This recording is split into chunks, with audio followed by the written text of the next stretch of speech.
Sondu clashes are not just ordinary disagreements between neighbors. Allow me to say this in English. We have seen a very systematic way of dealing with our people every other time when the president is coming to visit Nyanza. The other day when he was going to visit the PS of Interior, they attacked us at Sondu and killed our people. Now he's coming back to Kisumu again, they have again attacked us and killed our people. And we are saying enough is enough. Allow me to say the following, Mr. President. If you are coming to Kisumu, the first agenda on your table must be how to resolve the issue of Sondu boundary. We know where the boundary is. We are not going to keep quiet when you keep killing our people at Sondu at the pretext that we have infringed on the boundary of Kericho. Now, secondly, we know that you're going to go to Moroni. When you go to Moroni, let us know the fate of the farmers who have been supplying sugarcane and have been paid for all this time. Let us know the fate of those who are working in those factories who have not been paid their salaries and their deductions to NSSF, NHIF, and all the other things. We also want to know the fate of the special economic zone. This was already agreed on by the last regime. You have not allocated any money to be able to do the special economic zone. That is the only project that will transform the economy of Kisumu. We also want to know the fate of Korusoin multipurpose dam, which was already budgeted for, and your government withdrew the budget.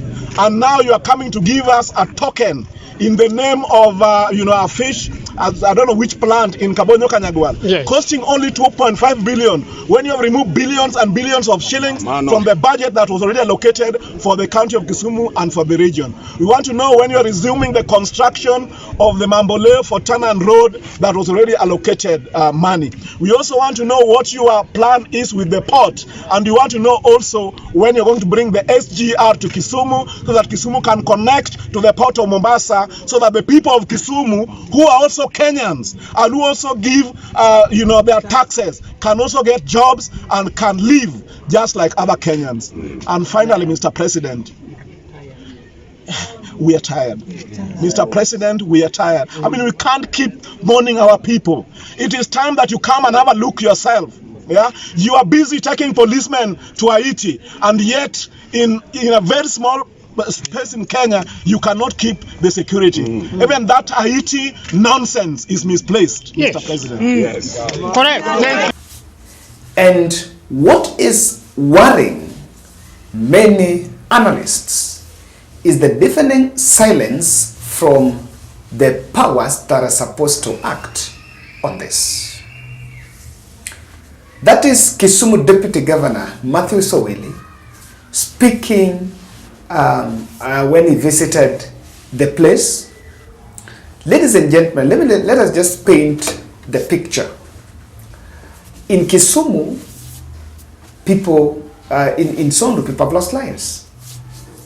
There are those, around 7 have been confirmed dead. There are those who have been injured, suffering arrow wounds, and there are also those that have been displaced.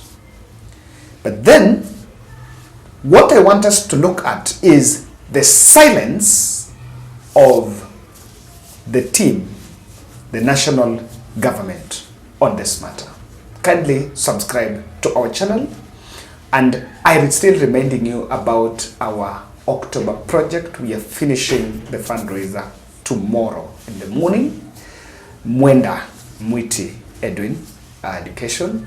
We are going to take him to school tomorrow on Friday in Kirinyaga University, and I'll be so glad. So we're just doing 100 shillings challenge. For those who are still waiting, those who are applied, we're just reaching out to you. This is the last stretch. There is a lot. Yes, I've just realized even both parents were sick actually. So the boy got C+, was supposed to join Kirinyaga, but there were financial constraints. So we decided to chip in after one of the family members reached out to the bowl. So thank you, team, and kindly, I'm really reaching out to you on this. Thank you for those who have actually been showing, sharing with this situation. Ladies and gentlemen, Principal Secretary in the Ministry of Interior, Raymond Omolo, has been going to Kericho. For the last 1 week, he's been in Kericho, inspecting the construction of, Kericho Green Stadium that is supposed to host Mashujaa Day 2 weeks to come. So he was in Kericho. I've looked at his social media pages, or no action or no statement he has given about the Sondu clashes. Number 2, Kithure Kindiki has also not reacted and even gave any statement about the Sondu. And Kericho Governor Mutai released a press briefing yesterday condemning and the usual rhetoric of calling for peace. But the reason why I think you will also realize today, Hussein Mohammed, William Ruto's spokesperson, State House spokesperson, no, there is government spokesperson and there is State House spokesperson. So the State House spokesperson also gave William Ruto's itinerary in Nyanza and never mentioned, or rather any statement from the president calling out on the Sondu clashes. Cheriot and Orengo are trading bumps in Twitter about that clash. But something remains a mirage. William Ruto is going to Nyanza from tomorrow. Is it a coincidence that 2 days to William Ruto's tour of Nyanza, clashes are being experienced in that border area? I have seen some analysts arguing that there are some quarters who do not want president to go to Nyanza, and so those are the quarters that are sponsoring that violence.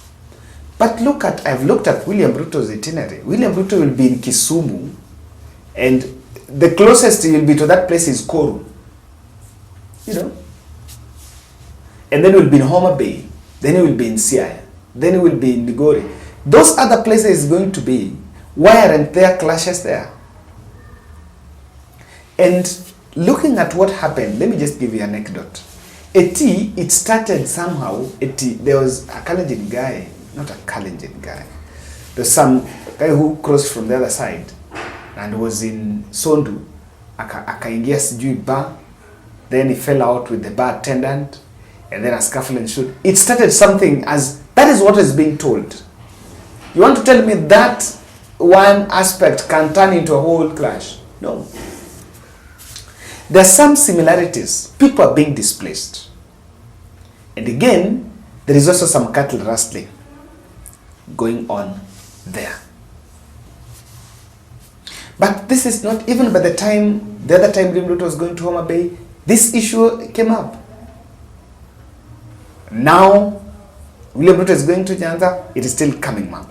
But the powers, those who are responsible, even pro-Ruto team, leaders from Luo Nyanza. In Luo Nyanza, there is Eliud Owalo and the team, the political team, the political caucus that are aligning with UDA. They have not condemned what's happening in Sondu. Why the silence? I saw Azimio Omoja have given a position asking the government to act. But they have the intelligence to know what exactly is happening. And I want to believe there are some colorless forces behind it. This is not a village clash. It is not a neighborhood clash. No, it's not a disagreement. This is something that is well scripted for political objectives. It will be very selfish if someone wanted to plant Ruto hostility in the region so that that becomes the agenda. We've seen the political leaders, the parliamentary caucus gave their statement yesterday. The Azimio Secretariat today also gave their statement. And the local leaders from Kisumu have also went there. They have also gone there. And they've also issued a statement about it. But the government side are very quiet. It simply first, they don't want to magnify it. They don't want it to get the limelight. And I'll tell you why. Just one reason. William Ruto will not want a situation where some news is hitting international headlines that there are some clashes in Kenya while our soldiers are going out. He's taking our soldiers to Haiti. We'll be like, sort out here. And that's why they're not acting in terms of even speaking about it. But which are these colorless forces behind it? These forces are three. And the first one is the force that wants to plant hostility in the region. And when this hostility is planned, what is most likely going to happen here is the fact that political leaders might even keep off Ruto's tour there, so that those other people that are not elected could actually take center stage. Or they will even want a situation where Ruto goes somewhere and is heckled.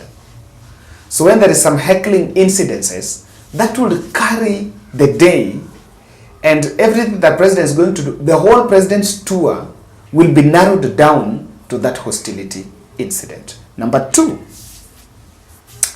there is a force that is trying to bring the cattle rusting ring in the South Rift. Yes. Why is cattle rusting in it? As in, mbona tena kuiba mang'ombe na mbuzi? Where are they? If I've always believed that if these people stay in one place, wanaishi pamoja, you can't cross and go and steal my cows the other side. Then you just want to graze somewhere around there. No. It must be a syndicate. So if there is cattle rusting in it, then that means there is also a syndicate. There is another ring that has emerged and is coming to the South Rift. And the whole discussion about how it is being done, the Sondu border is just the breeding ground. But something is deep. Then the third force is a force that is crafting William Ruto's peace speech in the Nyanza tour. Let me tell you, I have seen both, even Raila has asked Ruto to condemn, and I've seen Nyanza leaders now calling for peace to make sure that for Ruto to ensure that there is peace there. After realizing that the Nyanza region was laughing off his tour there, because they did not see what, honestly, there is nothing new Ruto is taking to Nyanza. There is only one project in Homa Bay. If you look at that, almost 80% of those projects, of genuine projects, were the ones that were initiated by Uhuru Kenyatta, which has been the same script even in Mount Kenya. There is nothing new going on. Ruto doesn't have mind to initiate new projects. But in Kisumu, there is launching of a mall, which, honestly, it's someone's business. I don't think it falls within the Kenya Kwanza bottom-up economic model. No way. And so, even the Koru road that is going to launch, the contractor is already there. It's already working. The road that is going to be launched is a road that is already working. But again, there is just a visibility of we want to tell the country we are doing something. In fact, I can tell you that the reason why Ruto is going to tell you all those things he's going to do in Nyanza, it's not to show Nyanza people that I'm working for you, but to show the rest of the country that I'm working for the Nyanza people, that I have done something for Nyanza. And of course, there is the urban, those who are not in the village, those who are in the towns think something is going on. So what will most likely happen here is you'll see there is a possibility that between Kisumu, Homa Bay, Siaya, Migori, there is a new clamor for peace that is going to emerge. And I believe, and I still insist, that Luo, the Western belt, the Nyanza belt, should not fall for the Sondu clashes trap. Let them welcome the president. Let's see those developments. Tell him, is there, tell him what is missing. Let's see if that is what he normally wants. But on this one, peace, the clamor for Sondu clashes peace. The clamor for peace in Sondu cannot be made to be president's agenda when going to Western, to Nyanza. What you will hear is, maybe nataka amani, hata wale ambao wanapigana, naongea na wao hivi, naongea na wao hivi. No. You see, there is someone was just saying, there is already, when someone comes from that area and scare people being displaced and all that, there is some tribal clashes, and I would not want to get into that. Imagine. But who will then benefit from it? I want to believe that state has all the resources, the machinery and everything to, and if anything, the president comes from Rift Valley. Kericho is his place. Akienda Kericho once, ashuke Kericho, awambie hiyo story ishe. Every police officer, chief and everyone there will make sure that thing is done. It's no longer there. So I think there must be the intention to bring peace there. For the dark forces, I think it's a wrong one. On this one, no, people just need peace. Thank you.